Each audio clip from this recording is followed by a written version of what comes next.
嗨，我是不好吃的酱汁。今天我们来玩《猫猫大战狗狗》第3期。开局就感觉事情不简单，草坪上一棵树出现了暗黑狗子，充满着哲学气息啊，连音乐中都弥漫着自由的气息啊。所以我们来选择猫猫来对抗暗黑狗子。不过还是老几样的猫猫，因为它的猫猫就这么多。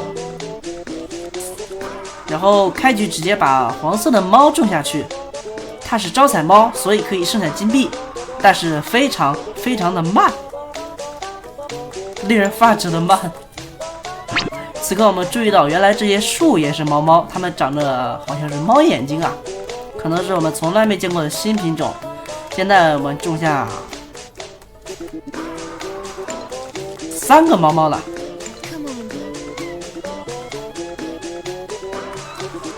种下4个。暗黑狗子出现了，它戴着奇怪的面罩，走得非常快，看起来相当自由的样子。我们怎么打它呢？我们用这个炸弹炸它们一下，炸一下试试。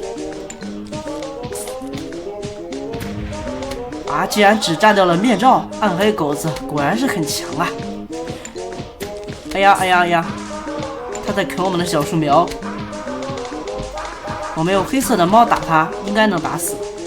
不好，后面又来了一只暗黑狗子，但是我们现在已经没有爆炸的小猫了，怎么办？我们好像打不死这只狗子啊！这狗子身上的面罩非常厉害，我们用战术拖延，可以拖延到炸弹猫冷却完毕吧？应该。快呀！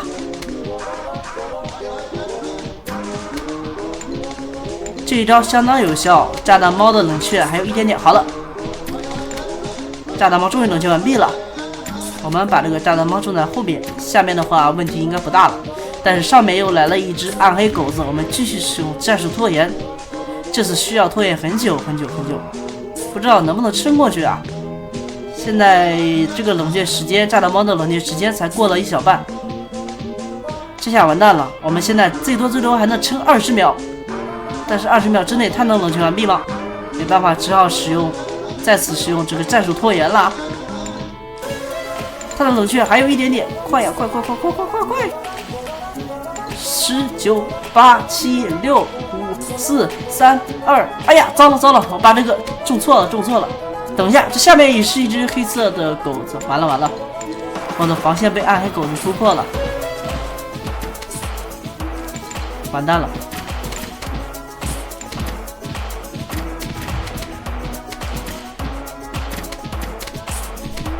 算了，我们还是选择重新开始吧，这局已经无可挽回了。